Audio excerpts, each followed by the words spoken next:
Good morning and welcome to Top of the Morning by Mint, your daily shot of sharp business intel, global trends and market movers. It's Friday, July 4th. I'm Nelson John.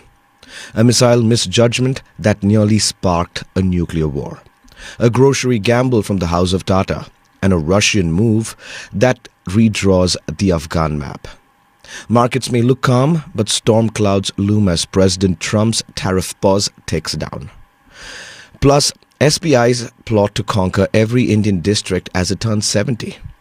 Let's unpack it all, one headline at a time. This is Top of the Morning. A chilling revelation from Pakistan has ignited global attention.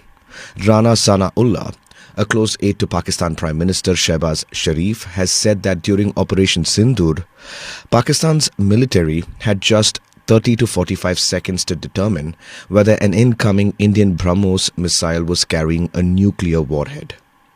Had it been misjudged, it could have triggered the first nuclear strike and sparked a global nuclear war, he said in a viral interview clip shared by Pakistan Untold on X. The missile struck Pakistan's Noor Khan Air Base following a brutal terror attack in Pahalgam that killed 26 people, mostly tourists in Jammu and Kashmir. In response, India launched a tri-service strike against terror camps in Pakistan and Pakistan-occupied Kashmir, targeting Jaish-e-Mohammed and Lashkar-e-Taiba operatives.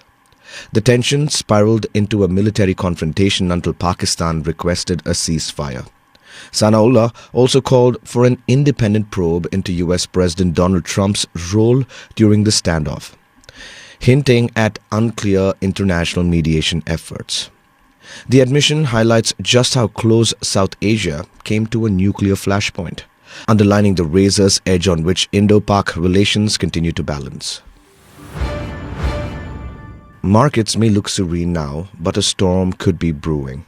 With the Nifty 50 up nearly 4% this month and India's Volatility Index, VIX, cooling to 12.44, investor sentiment seems steady.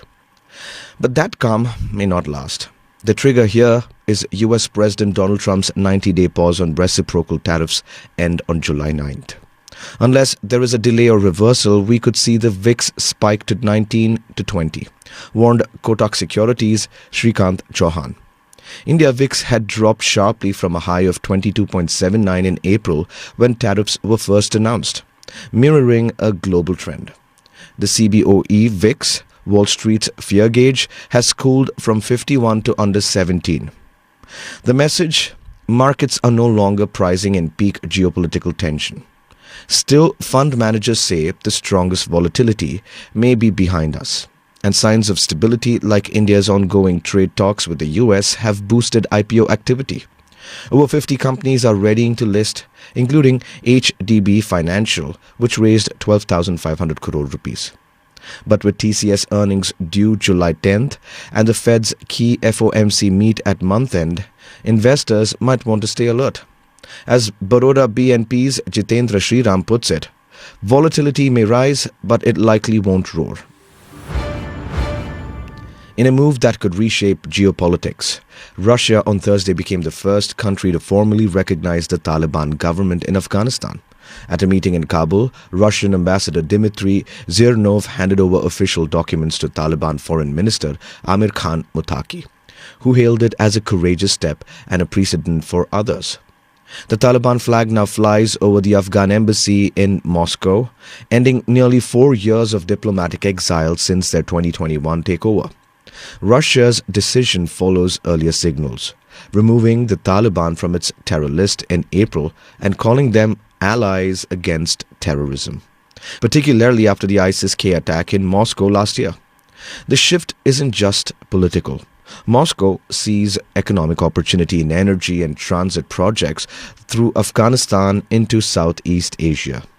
Despite their Cold War history, Russia is clearly prioritizing stability and strategy over past battles. Global reaction is divided.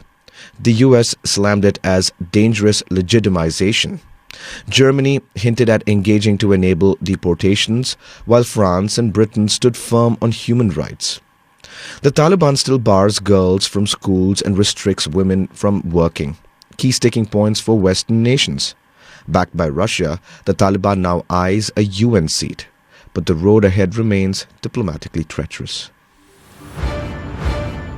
Noel Tata has his eyes on a new crown jewel for Trent Limited.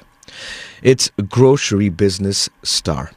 At the company's annual general meeting, he declared that Star could one day outshine fashion giants Zudio and Westside. The food market is just so much larger than clothing, he said, hinting at a bold pivot in strategy. It's a timely bet. Star, now led by Noel's 32-year-old son Nivel Tata, posted its highest ever revenue, 8,854 crore rupees in FY25, growing nearly 25% year-on-year. It now contributes over 15% to Trent's overall revenue, a signal that grocery game is no side hustle. But there's ground to cover. Star has raked up 1,000 crore rupees in losses over 6 years and faces fierce quick commerce rivals like Blinkit and Zepto. Still, Trent is going all in on planning a 2,000 rupee crore investment in Star this year, nearly triple what it had invested in the past 2 decades. The focus here is private labels. In Q4 FY25, 72% of Star's sales came from in-house brands. As analyst Pratik Prajapati noted, they're prioritizing profitability before scaling. From fashion to food, the Tata playbook is expanding and the next big brand may be sitting in your grocery cart.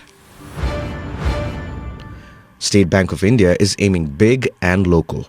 As it marks 70 years of service, SBI wants to be the undisputed market leader in every one of India's 787 districts, says Chairman C.S. Shetty. Currently holding 22.54% of deposits and 19.36% of advances, SBI is rolling out a 3-pronged strategy. Defend strongholds, expand in metros, and close white space gaps, reports Gopika Gopakumar and T. Sundar.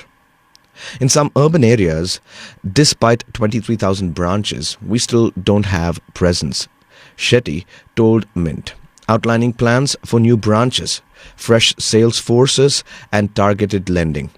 In districts where deposit shares is high but lending lags, SBI plans to set up a specialized loan-focused branch.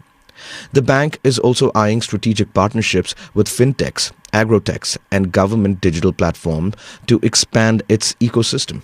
We're deepening our footprint into micro markets while modernizing our brand for digital-first generations, Shetty added. A massive outreach across 104 zones is underway to align staff with the vision, focusing on digital transformation, asset quality, and next-gen customer service. From a 1955 legacy ad to the future of banking, SBI's blueprint blends tradition with tech to secure leadership for the next decade. That's all for today. Thank you for joining in. We're eagerly looking forward to our next Top of the Morning episode, which will be packed with the latest news. Until then, this is Nelson John signing off. Have a great weekend.